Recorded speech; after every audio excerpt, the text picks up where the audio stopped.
Bom dia a todas e todos, bom dia para você que nos assiste pela TV UFMA no Maranhão e Sobradinho e Porto Alegre pela Pop TV. Sejam todos muito bem-vindos e bem-vindas a mais um ICL Mercado e Investimentos. Hoje, terça-feira, e a gente vai repercutir as pautas de segunda, a gente vai falar de relatório Focus, vamos ver como é que está o termômetro da Bolsa e as expectativas de curto prazo, o que está pegando em cada um, o que está pesando em cada um.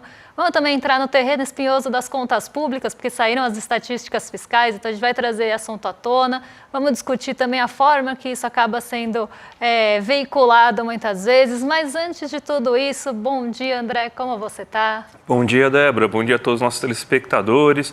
Hoje a gente vai requentar alguns assuntos de ontem, né, que a gente teve debate. Então a gente vai falar aí do Focus, vamos ver aí como que o mercado passou o seu fim de semana. Mas saíram dados novos ontem à tarde, estatísticas fiscais pelo Banco Central. Também tivemos aí a divulgação do setor do varejo brasileiro, mais um crescimento, o brasileiro está indo às compras, né?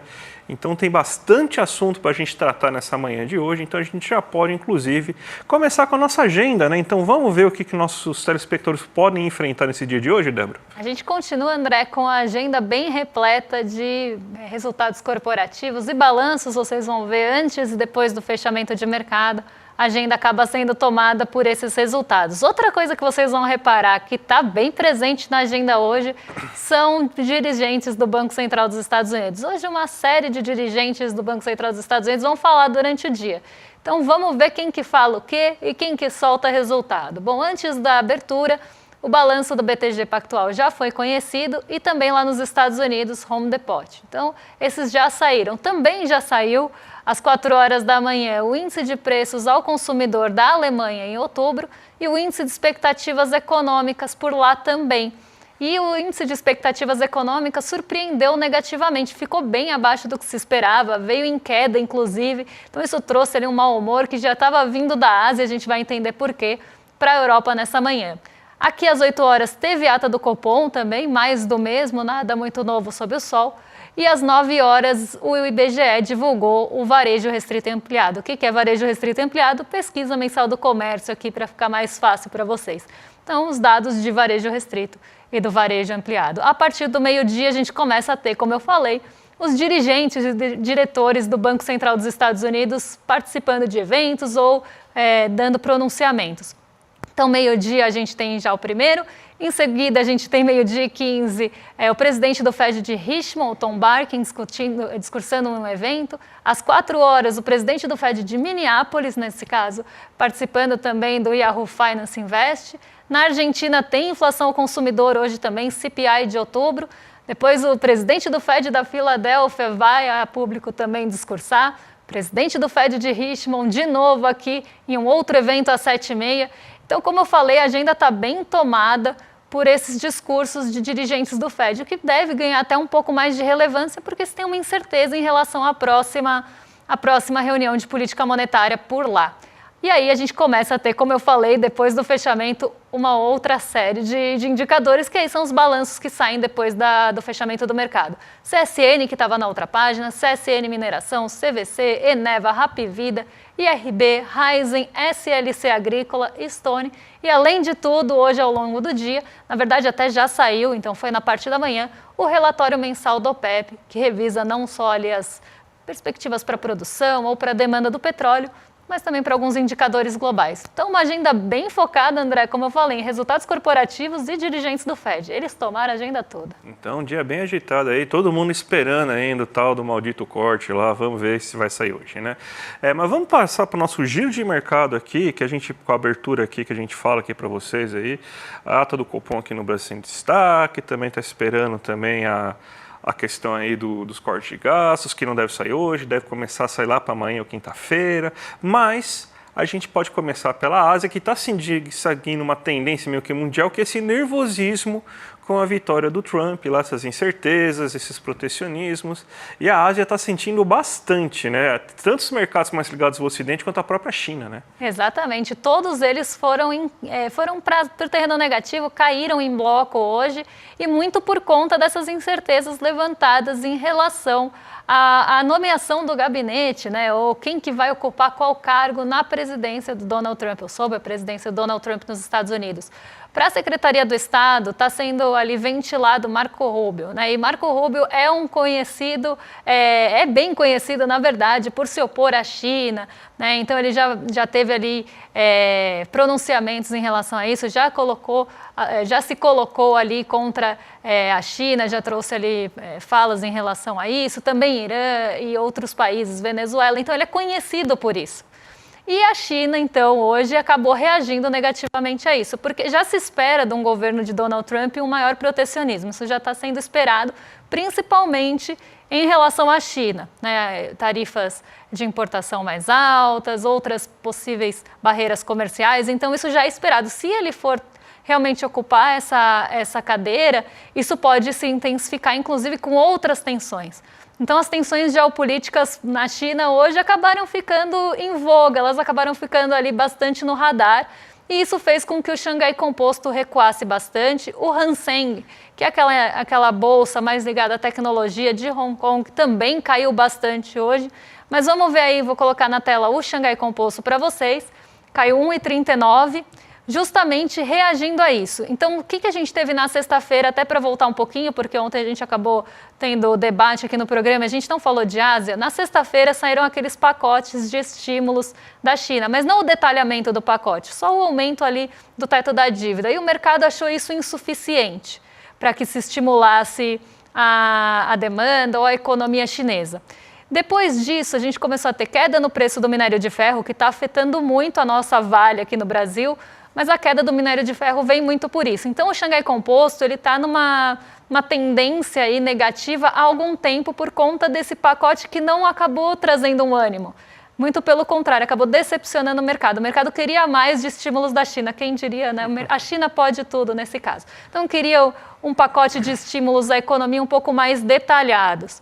E em seguida, a China vem com um novo pacote, que aconteceu nessa madrugada, divulgação, em relação a impostos sobre imóveis que estão sendo discutidos para tentar, inclusive, levantar o setor imobiliário.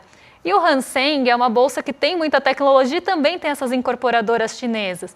Mas nada disso foi suficiente também para levar essas bolsas para o terreno positivo. Elas ficaram no negativo, ficaram no vermelho, muito por conta realmente dessas tensões que podem ser criadas em relação aos Estados Unidos. O Japão está tentando fazer ali algumas reuniões já com o Donald Trump para melhorar a relação Japão-Estados Unidos. Então a gente vê os países asiáticos nessa sinuca aí com essa vitória de Donald Trump, e isso acaba impactando os mercados de forma geral. E no caso da China especificamente, acaba impactando indiretamente ou consequentemente o Brasil. Porque se a gente tem uma queda no preço do minério de ferro ou outras commodities que a gente exporta para a China, isso vai prejudicar aqui principalmente a nossa bolsa. E a gente vê, e outros pontos também, né? A gente está falando do nosso maior parceiro comercial. Então, isso tudo está causando incerteza, e isso está afetando aqui já a Vale, por exemplo, que faz 3 dias que tem dias muito negativos e cada vez mais ali caindo mais de 3%, 4%. Então a gente tem que ficar atento justamente a isso, porque tem os fatores diretos ali da eleição do Donald Trump dos Estados Unidos e tem os fatores que vêm indiretamente. Então a gente precisa olhar para todos para tentar ver quais são os próximos, ou para tentar ver mais o horizonte e a figura ampla. Mas vamos vir para o Brasilzão, André, falar de varejo? Vamos sim, porque saíram os dados do varejo, né? Dado importante, aí mais um crescimento aí 0,5 no mês de setembro. Se a gente for pegar esse ano, a gente teve 7 altas mensais e apenas 2 quedas. É muito importante o que está acontecendo no varejo. A gente está tendo aí um varejo bem aquecido. Dessa vez, se você for pegar no varejo restrito, foi o artigos de uso pessoal, né? Outros artigos de uso pessoal, combustíveis. Você tem também o setor aí de supermercados e hipermercados puxando para cima esse índice. Então a gente tem resultados bem impressionantes. A gente tem um acumulado já no ano, já nos últimos 12 meses, de 3,9%. Lembrando que a gente começou esse ano com 1,8% de alta do acumulado no varejo, ou seja, então você quase que dobrou então o acumulado no varejo somente esse ano. Então a gente está com dados muito impressionantes. Vamos mostrar primeiro um gráfico aqui para ver como que está a evolução aqui do varejo, que você teve aqui, ó, 0,5% de aumento no varejo entre setembro e agosto e 1,8% no varejo ampliado, porque você teve uma alta de 6,6%, não é errado o que eu estou falando, 6,6% na venda de carros em somente um único mês. Se a gente pegar em relação ao mesmo período do ano anterior, você tem uma alta de 2,1% em relação ao mesmo período do anterior, de 3,9%. O acumulado chegando a 4,8% agora e 4,5% no ampliado. E em 12 meses, 3,9% contra 3,8% no ampliado. Vamos mostrar agora os outros setores aqui para a gente também fazer uma discussão aí sobre que setor que teve as altas, né? Ó, você teve aqui combustíveis e lubrificantes subindo 2,3%, hipermercados, supermercados 0,3%. Aqui o nosso problema crônico desse ano, que é tecidos, vestuários e calçados, ainda com muita competição forte com a China, então mais uma queda 1,7% aí nesse mês. Móveis eletrodomésticos que vinham crescendo bem, teve uma queda de 2,9%, pode ser também um efeito sazonal, porque agora começa o ciclo de compras de fim de ano a partir de outubro, e a gente lembrando que a gente está falando dos dados até setembro, mas esse dado aí que estava indo muito bem, ele teve uma forte queda de 3%. A farmacêutica perfumaria 1,3%, material de escritório, outra coisa que também deve ser muito impulsionada a partir de outubro, novembro, com Black Fridays e equivalentes, porque aqui no Brasil a gente tem Black Friday, Black Thursday, tem Blue Friday, depende da loja que você vai comprar, Cyber Monday. Cyber Monday, se depende da loja aí, cada nome é um, né? Daí você tem uma queda de 1,8%, mas você vê outros artigos de uso pessoal, 3,5%, comércio varejista ampliado 1,8%, aumento de 6,6% na venda de veículos e de 1,1% no aumento de material de construção. Então a gente vê dois setores importantes que agregam muito valor, que é móveis eletrodomésticos e equipamento de material de escritório, informática e comunicação, tem uma queda, que pode ser sazonal, mas a gente vê que esses dois itens cresceram muito durante o ano. E outros artigos de uso pessoal crescendo bastante. O que está acontecendo? O brasileiro está com renda aumentando, você pode pegar isso, pode discutir com quem você quiser, mas a gente tem que observar o que os dados nos mostram. Os dados mostram lá, segundo a PNAD, que a renda média do brasileiro vem aumentando, que o brasileiro está conseguindo um aumento real de salário, seja via salário mínimo, seja via negociação salarial. Está mostrando também um desemprego cada vez mais baixo e com menor subutilização do emprego, inclusive está baixando os dois.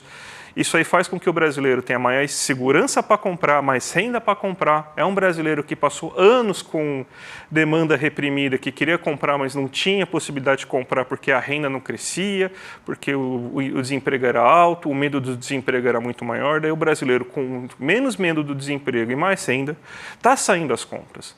Então não é à toa que depois de um ano de melhora econômica, agora no segundo ano de melhora econômica, com cada vez menos desemprego, com a renda aumentando cada vez mais, e com o aumento real de renda, se a gente for pegar salário mínimo, se a gente for pegar dados da PNAD, dados do Diese, a gente está vendo aí justamente isso. Então, o que acontece? O brasileiro fica mais confiante e vai comprar, Débora. É algo que vem aparecendo, inclusive, nas pesquisas, né, de forma geral. Que o brasileiro está mais confiante justamente por esses aspectos. A melhora da renda, um desemprego mais baixo que faz com que ele tenha menos medo de perder o emprego, ficar desempregado e não ter a renda para pagar aquele bem. Então aqui a gente está falando de móveis e eletrodomésticos ainda no mês de setembro. Vamos ver como é que isso vem agora a partir de outubro e novembro, com toda a questão de Black Friday e compras de fim de ano mesmo. Mas vamos seguir aqui porque a gente vai falar agora de relatório Focus. A gente teve movimentação no relatório Focus mais uma vez piora das expectativas. Então, como vocês estão vendo na matéria do nosso site, teve elevação da projeção de inflação e a gente vai ver o que mais mudou agora no relatório Focus, até para a gente entender o que está sendo pintado nessa dinâmica e que cenário é esse que está sendo pintado pelo mercado financeiro. A gente tem que lembrar que relatório Focus, quem responde é o mercado financeiro e seus agentes. Então vamos ver o que o mercado financeiro está pensando em relação aos nossos principais indicadores macroeconômicos. Para o IPCA, a gente tem para 2024 4,62, então a inflação esperada está em 4,62 para o final do ano e 4,10 para o final do ano que vem. O PIB não teve variação nesse ano, lembrando que o PIB ele vinha subindo aí semana após semana no relatório Focus. Para esse ano, nessa semana a gente não teve mudança, está estável em 3,10, mas para o ano de 2025 que vinha caindo, a gente viu uma revisão para cima muito marginal, pequena revisão aí para 1,94. O câmbio, ponto importante aí que tem sido também revisado todo o relatório Focus. Semana após semana, o mercado financeiro está subindo a projeção para o câmbio do final do ano, agora em R$ 5,55, e antes estava em 5,40, para o ano que vem, em 5,48, também em alta. Então o mercado está ali esperando que o câmbio vai subir no final desse ano e do ano que vem. E a taxa Selic não mudou ainda, porque eu não duvido muito que ela vai subir, porque algumas casas já estão revisando a sua taxa Selic terminal de 2024 para 12%, já buscando ali uma alta no final do ano de mais 0,25 ponto percentual, então não me choca se isso aparecer. Inclusive tem projeções maiores de alta na taxa Selic para o fim do ano, então ela pode ficar inclusive mais alta nos próximos relatórios Focus. O que a gente tem que lembrar aqui, relatório Focus mede ou divulga, né? No caso ele mede várias coisas, mas ele divulga a mediana. E a mediana às vezes demora para mudar, dependendo ali de como é que está o conjunto de dados. Lembrando que mediana é aquele número que corta o conjunto ao meio, não é a média. A média normalmente acelera antes e depois a mediana desloca. Então isso a gente ainda não vê no relatório Focus, mas não se espantem se nas próximas semanas a Selic terminal de 2024 começar a subir. E 2025 ficou estável ali, 11,5, também mostrando que o mercado espera um ciclo de quedas menor no ano que vem. Que recado que o relatório Focus está querendo passar para a gente aqui? Que a inflação vai ficar mais alta do que se esperava nesse ano, mas em 4,62, então já acima, inclusive, da meta. O câmbio poderia ser um fator de pressão, inclusive, para esse IPCA. Então, o câmbio ele vem sendo revisado semana após semana e cada vez mais próximo aqui ao dólar, eu diria o dólar à vista, porque a gente tem uma dificuldade de prever câmbio. Câmbio é uma variável difícil de se prever. Então, o relatório Focus, normalmente, ele tenta aproximar o câmbio terminal do dólar à vista que está sendo negociado. Isso é uma tendência quando você tem muita incerteza em relação à variação cambial. E a Selic, que pode começar a aumentar, mas ainda não aparece no relatório Focus. Então, o mercado está falando que a inflação vai subir, isso pode ter um componente de câmbio nessa alta de inflação e que para isso, aí a história está sendo contada, já está sendo criada, não é de hoje que a gente vem falando isso. Para isso precisa subir a Selic e precisa ali ter uma Selic terminal mais alta também no ano que vem. Para conter essa inflação, que não vem de nada sensível à taxa de juros, mas a história precisa ser criada, só que aí você coloca um componente a mais, você sobe a sua projeção de câmbio, fala que a inflação vai ser um reflexo disso, também opera câmbio, porque o mercado financeiro opera câmbio não só à vista como futuro, consegue fazer com que essa realidade, inclusive, aconteça. E aí os preços ao produtor ficam mais altos, a gente tem esses custos indiretamente depois chegando ao consumidor, alguns bens já vão ficar mais caros porque tem mais sensibilidade a dólar, e aí sim, terreno perfeito e muito propício para falar, então vamos subir a Selic para controlar o câmbio e para controlar a inflação. É essa historinha que o mercado financeiro está montando e que está mais uma vez aí no nosso Focus, André. Depois ainda dessa ata do Copom hoje lá, que fez uma página inteira para falar de fiscal, né? Imagina, não foi nenhum recado não, né? Não teve nada, né? Falou uma página inteira sobre a questão fiscal brasileira. A senha foi dada, né? Se quiser, mercado, que a gente suba 0,75 pontos percentuais na última reunião, eu subo. É só mostrar no Focus isso. Então, o terreno está dado agora aí para você conseguir fazer essa alta. Essa questão do câmbio eu acho muito engraçada, porque assim, o câmbio vai subir, mas por que você acha isso? Porque eu opero o câmbio e eu estou elevando a taxa de câmbio. Então, basicamente é isso, né? Eu estou fazendo uma profecia autorrealizável.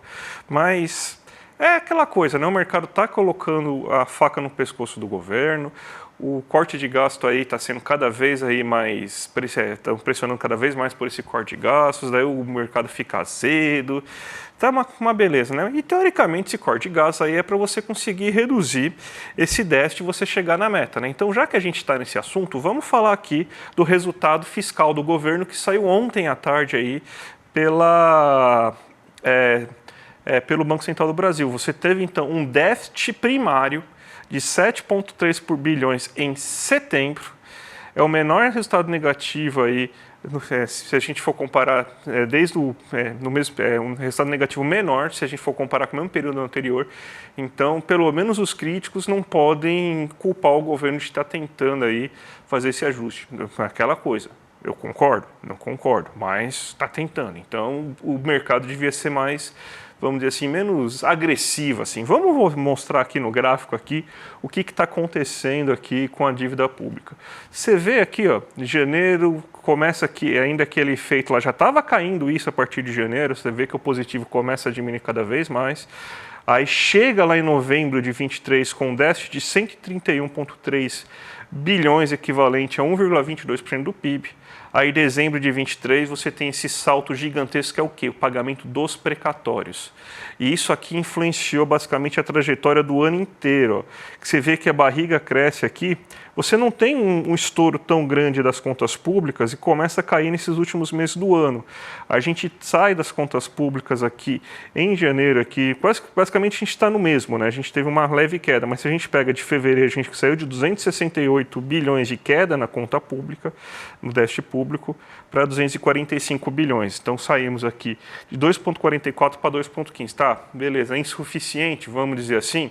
Só que qual que vai acontecer em dezembro, quando você acabar justamente o efeito dos precatórios, porque isso aqui é acumulado de 12 meses, toda essa parte aqui, essa barreira aqui, esses 90 bilhões vão sumir. Então tira 100 bilhões disso, a gente está em 145 bilhões aqui. Na verdade, a gente tem 97 bilhões no acumulado no ano. E em 12 meses, a verdade é 145 bilhões no acumulado no ano. Então, a conta é, você tem que tirar o quê? Uns 20 bilhões aí para chegar no resultado, aí chegar no 0,7% aí do resultado. Então, é basicamente esse aí que é. Então, não está difícil. Essa que é a questão, não está difícil. Até porque você está tendo um aceno, o gasto está cada vez menor, mas se não fizer esse corte de gastos, que não vai ser para esse ano, vamos lembrar, né? A gente tem que lembrar que tem uma outra pegadinha, tá, gente? Esse corte de gastos não vai ser para esse ano, vai ser para 2025 e 2026. Então não teria problema nenhum anunciar essa porcaria em janeiro. Mas não, o mercado está lá pressionando. Não vai ter efeito nenhum nas contas públicas esse ano. Não vai ter efeito nenhum nas contas públicas esse ano. Você está tendo esforço fiscal, a barriguinha está descendo aí. Provavelmente a gente vai chegar assim na meta, não vai ter problema nenhum. Lembrando, concordo com isso? Não, mas eu estou fazendo a visão do mercado em relação a isso. Então não vai ter problema, mas você tem essa pressão toda, né, Débora? E vamos ver também o outro dado que o pessoal gosta de ver muito, né, que é dívida pública. Como que eu ouvi hoje de manhã no rádio? Trajetória explosiva da dívida pública. Explosiva, né? Tá bem explosiva. Nossa, a leitura de gráfico tá uma beleza para esses caras, né? Então a gente vê que a dívida líquida está quase que estável, subiu quanto? 0,4% nesse mês, e está aumentando a dívida bruta, né? Aí você fala, a dívida bruta está aumentando porque o governo está gastando muito. Não, a dívida bruta aumenta, o principal componente da dívida bruta é justamente os juros. A dívida bruta, você pode falar que até tem um componente porque ele sai debaixo da linha de 75 e já ultrapassa a linha de 75 aqui facilmente. O que entra na dívida bruta que não entra na dívida líquida? Os juros, porque a dívida bruta conta a parte financeira da dívida. Então, a dívida bruta aumenta, daí o pessoal vai lá e te engana. A dívida bruta está explodindo. Você ouve um monte de falso especialista aí, porque nem economista esses caras são.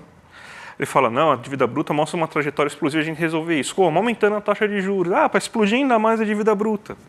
Então é basicamente isso que está acontecendo, Débora. É muito curioso que a gente sempre vê assim, quando, é mais conveniente, vamos pensar assim, falar da dívida líquida, aí fala da dívida líquida. Porque a dívida líquida está subindo.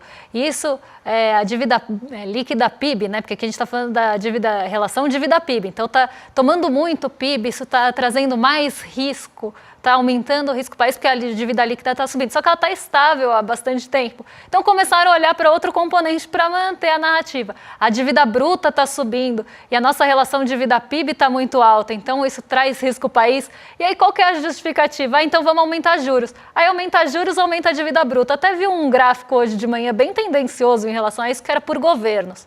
Não o fato de ser por governos, porque pode ser por governos, enfim. Mas aí tinha um balão enorme assim, sob o governo Lula, a dívida bruta está subindo muito, subiu quase 4 pontos percentuais. reflexo de alta de juros, né, já que está sendo contabilizado aí. Aí usam esse argumento para falar, então vamos subir juros. Aí sobe a dívida bruta, então vamos usar esse argumento. Entendem que não faz sentido? Mas o mercado, nem o mercado, mas os jornais e veículos de comunicação acabam noticiando dessa forma e por desinformação das pessoas, porque ninguém também é obrigado a saber a diferença da dívida líquida para a dívida pública. A pessoa lê isso e ela acredita. E fala, nossa, é verdade, olha, a nossa dívida PIB está subindo, subiu 4 pontos percentuais, então vamos subir juros. Uma coisa que só vai ser maléfica para a própria dívida bruta. Então, assim, não faz sentido nenhum. Mas eu vi um gráfico assim hoje de manhã, até queria trazer, mas não trouxe. Não vamos trazer tanta desinformação para o nosso público. Pois é, só se fosse para bater mesmo. E como que está o clima lá em relação à Bolsa? O que o mercado está achando, Débora? Olha, continuam otimistas, viu, André? Semana passada estavam bem otimistas nas expectativas de curto prazo, aqui também pesquisa feita com o mercado financeiro. Vários agentes respondem o que eles acham que vai acontecer com a Bolsa no final da semana. Para a semana passada, os agentes de mercado, de uma forma geral, estavam bem otimistas, porque 62,5% deles esperava alta na Bolsa e 25% estabilidade, que ficasse perto do 0 a 0. Só 12,5% esperava queda. E eu falei na semana passada, arrojados. Eles estão otimistas, muito otimistas numa semana complicada. Semana que saía IPCA, semana que tinha eleição dos Estados Unidos, semana que tinha toda essa discussão e essa incerteza em relação à trajetória fiscal, que eu também não acho que tem que ser dado o peso que está sendo dado, mas está sendo dado peso, então isso acaba influenciando as expectativas. Então estava tudo acontecendo nessa semana. Semana de decisão de juros aqui nos Estados Unidos, em vários outros países. Então eu falei, o mercado está otimista demais. Mas por que também estava otimista demais? Porque o mercado esperava que na semana passada ia sair o pacote de corte de gastos. Eles não achavam que ia ter toda essa discussão que está tendo, toda essa minúcia que está tendo nessa discussão para que pastas que entram, que pastas que não entram. Então o mercado achava que ia passar e sair na semana passada. Só que não aconteceu, né? E aí a gente já sabe o efeito que isso causa. A grande expectativa era essa, como isso não realizou, o mercado começou de novo a vender real, comprar dólar. Então aqui apostar contra a nossa moeda no popular.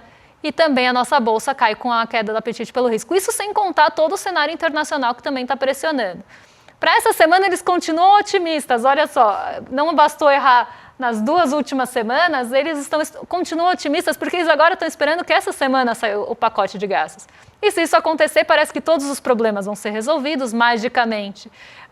Tudo vai se resolver. Então, 83,33% acredita em alta da nossa bolsa e só 16,67% em instabilidade. Ninguém espera queda essa semana. Mas tudo depende, né? Aí começa o papinho do mercado. Tudo depende se os cortes de gastos forem divulgados. Então, enquanto isso não se resolver, o mercado não vai para outra direção. E não sou eu que estou falando. Vocês podem até, mas eu discordo. Eu também discordo, eu acho que não tinha que ter esse olhar e nem essa pressão. Mas todo santo dia eu leio mais de pelo menos 3 notícias que têm a mesma. Eu podia ler uma só que eu estava lendo as 3. Que tem a mesma descrição. O pacote não foi divulgado, então isso vai pressionar câmbio, isso vai pressionar a nossa bolsa, vai pressionar os juros futuros. Então as pessoas que falam, mas não é isso que está acontecendo? É isso que está acontecendo. E não sou eu que estou falando, são veículos bem ortodoxos, que não tem nada de comunistas, nem nada disso. Isso está sendo falado porque é a visão do mercado financeiro. E a gente precisa entender como isso acontece, como essa dinâmica acontece, para que a gente consiga, inclusive, questionar, criticar, e entender como o movimento também acontece. O que está por trás desse movimento? Porque senão a gente também cai em ladainha por aí. Débora, faltam 2 dias, porque vai ser na quinta-feira, sabia, gente? Vai ter a aula inaugural da 3ª turma do Empreendedor Mestre. O segredo das vendas e da persuasão. Às 8 horas da noite, no dia da quinta-feira, dia 14 de novembro, vai ser essa aula inédita, essencial para todos os empreendedores. É a aula que todo mundo mais ama no Empreendedor Mestre. Então o Edu foi lá, deu uma repaginada, deu uma recapeada aí na aula.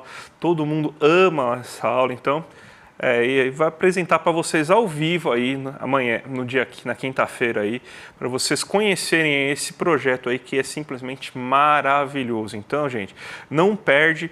Tá aqui, ó, iclmercado.com.br, já se inscreve, clica no link lá para tocar o sininho lá para vocês aí no YouTube, para vocês 8 horas da noite já tá prontos aí para ver tudo, tá certo, gente? Então, vamos entregar para nossos vizinhos, né, Débora? E antes de entregar para os nossos vizinhos do rolê, eu vou dar os parabéns para o Thiago Farias, que faz aniversário hoje e queria felicitações. Parabéns, Thiago Farias, até ele com cuidado, né? Porque vai que é uma cacofonia e eu leio aqui em voz alta. Mas parabéns para o Thiago Farias, muitos anos de vida e tudo de bom para você. E agora sim, vocês ficam com o rolê ICL na sequência, com o William Deluca e o Guga Noblar. Um beijão e até amanhã, pessoal. Até amanhã, gente. Tchau, tchau. Faltam só 2 dias para nossa aula Os Segredos das Vendas e da Persuasão. Como contar histórias que vendem e convencem. Vocês vão aprender isso daqui a 2 dias numa aula onde eu vou contar para vocês o que é a jornada do herói, quais as técnicas que você tem de persuasão e como isso pode ser usado para o bom caminho, ao invés de convencer as pessoas de teorias da conspiração, coisas ruins e etc., que é o que a extrema-direita faz. Para você não perder essa aula extremamente útil para sua causa ou para o seu negócio, clique no botão Saiba Mais aqui embaixo e participe. 14 de novembro, quinta-feira, daqui a 2 dias às 8 horas da noite. Gratuito. Clica aqui e se inscreve.